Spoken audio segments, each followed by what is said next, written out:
আপনারা সবাই অবগত আছেন যে আমাদের চাঁপাইনবাবগঞ্জ জেলায় হচ্ছে আম বিক্রয়ের ক্ষেত্রে কোনো ক্যালেন্ডার প্রস্তুত করা হয় নাই। সিদ্ধান্ত হয়েছে যে আম যখনই পাকবে তখনই হচ্ছে আম হচ্ছে বাজারে তারা মানে সেল করবে।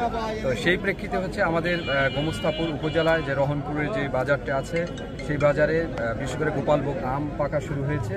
তাই এখানে কেমিক্যাল মুক্ত যে আমগুলো তারা বিক্রি করছে এবং আমি সকলের সাথে কথা বলে যেটা জানতে পেরেছি যে কোনো কেমিক্যাল এই আমে ইউজ করা হয়নি। তো সেক্ষেত্রে আপনার উপজেলা প্রশাসনের পক্ষ থেকে আপনাদের মনিটরিংটা কেমন থাকবে? উপজেলা প্রশাসনের পক্ষ থেকে মনিটরিং সবসময় ছিল, থাকবে এবং আমি যারা আড়তদার আছে বা যারা আম বিক্রেতা আছে সবাইকে আমরা মেসেজ দিয়েছি, যদি আমরা দেখি যে কেমিক্যাল যুক্ত কোনো আম আমরা পাই তাহলে আমরা আইন অনুযায়ী সর্বোচ্চ ব্যবস্থা নেব। এবং আমাদের যে চাষিরা আছে সবাই আমাদের পরামর্শে সাড়া দিয়েছে এবং ইতিমধ্যে আমি তথ্য দিয়েছি যে কোনো আমে কেমিক্যাল ব্যবহার করা হচ্ছে।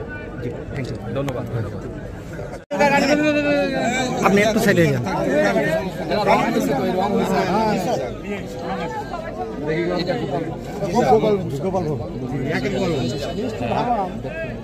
স্যার একটি বক্তব্য দেন।